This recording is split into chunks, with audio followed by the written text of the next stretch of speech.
I'd like to welcome our first speaker to the microphone. We've got Dr. Angela Dean. She's our conference co-convener and a social scientist at University of Queensland with more than 15 years experience in leading research and engagement programs with diverse communities. And she's a great human. Thank you so much, Jen, for the welcome, the introduction and the acknowledgement as well. And thank you again for being here. Oh, now I get all excited, I forget what I'm doing. So when Rowan was wrapping up his talk today, and it was talk about hope and optimism, we didn't necessarily line that up deliberately, but I'm going to tell you that we did. It was all really organised beautifully. So I'm going to be talking about the role of hope and optimism and in promoting climate engagement with the Great Barrier Reef. Also, there's a typo, you proofread the whole program and get a typo in your own title. So I'm not talking about home and optimism, I'm talking about hope and optimism.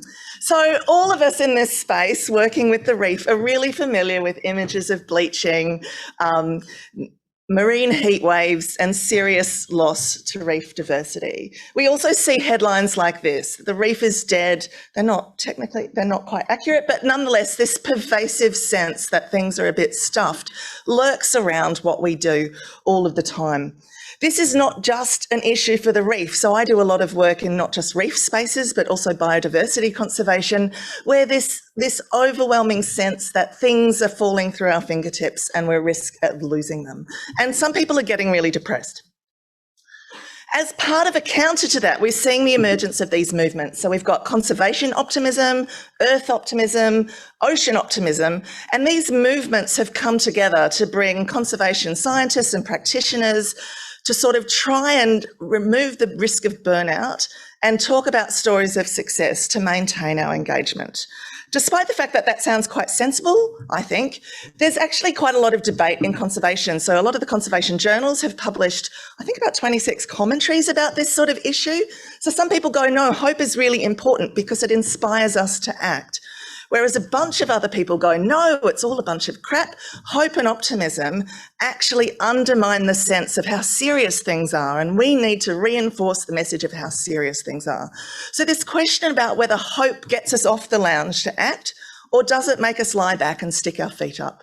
So there's not actually a lot of empirical data to answer this question, which is what we did. So we know that community action is really important. So a lot of the other speakers today will be talking about communities in specific areas directly related and adjacent to the reef and in reef catchments. The work that I do deals with Australians all over the country. And I think it's really important to recognise that for something like climate change, every single person in this country theoretically can make a difference to help mitigate climate change. But we know that the momentum and support for sustained action is not fabulous. A recent piece of work we did looked at whether Australians even know what to do to protect the reef. We asked over 4,000 people a question: what could someone like you do to help the Great Barrier Reef? And only 7% of people mentioned anything to do with climate change. Half of those people actually said an action, but others were a bit vague, like stop climate change. Whereas about a third of people said plastic mitigation, and we know it's good to stop using plastic, but it's not going to be the key issue that sorts the reef out. And about a third said, I've got no idea. Most of those no ideas were quite positive, like I'd like to help, but I don't know what to do.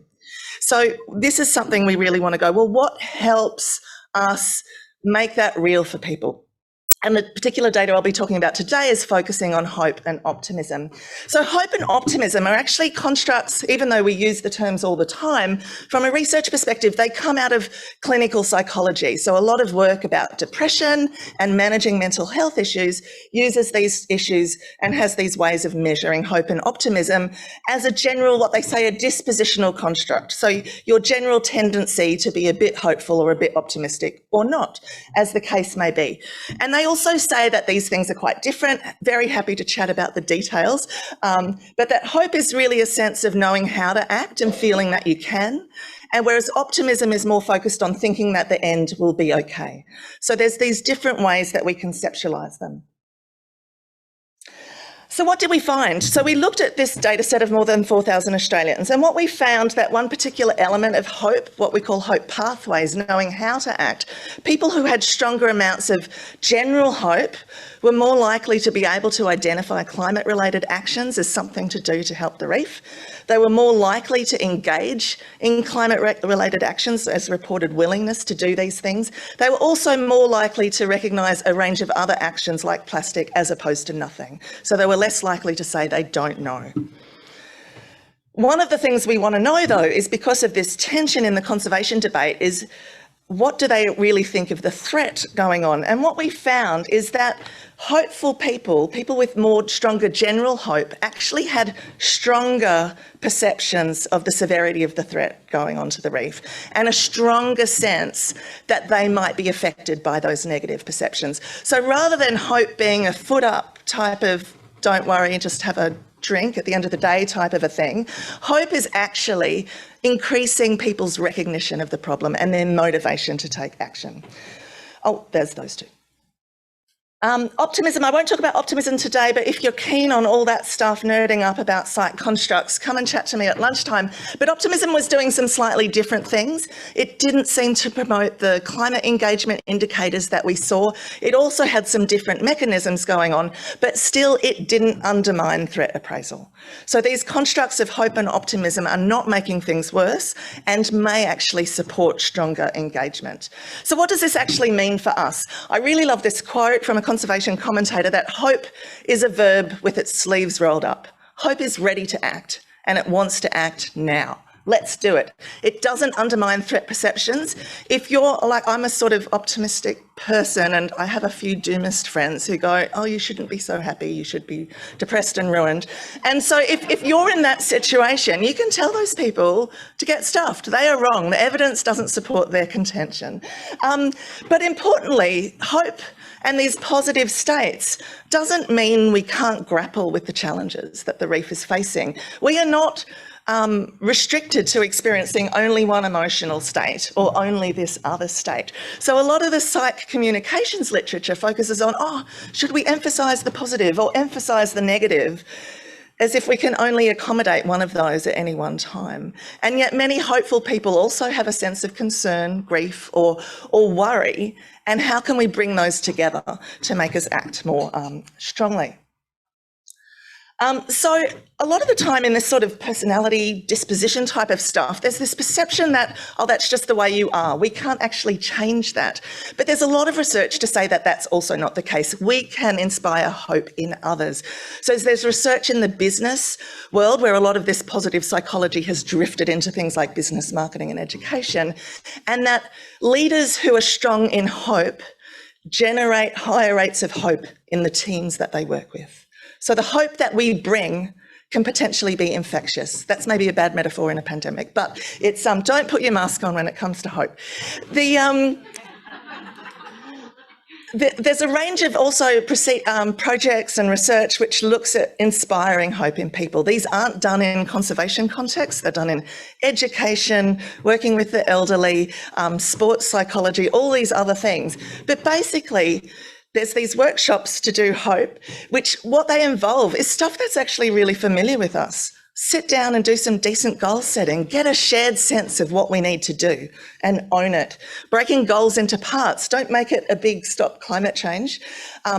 Make it into smaller things that are a bit more digestible. Workshopping how to actually do that, visualising success, workshopping strategies to overcome specific barriers. Like these are all part of, in some cases, good project planning. It's also part of, for those in conservation space, part of structured decision making and things like this. So there's a lot of processes that involve these things. So the ingredients to strengthen hope are not totally new, weird things for us. They're the things we do potentially all the time. So we can do more. If we're talking about building hope in the broader community, we can't get everyone in Queensland to come to a goal setting workshop, unfortunately, but if I did, I'd need Tracy to help me organise that.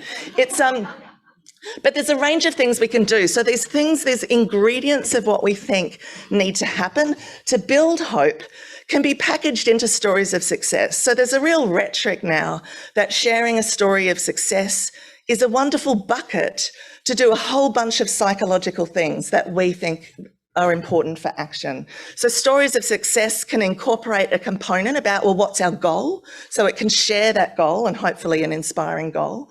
It can actually show people what actions are useful and how to do them. And we know from, if you want anyone to do a thing, whatever it is, come back after lunchtime on time. You need to make it really easy and clear what you want them to do and make them feel confident in doing it. And we can activate positive norms. So these stories of success are potentially ways, and we're doing a bunch of extra research looking at exploring how different types of stories can motivate engagement in climate action. So thank you very much.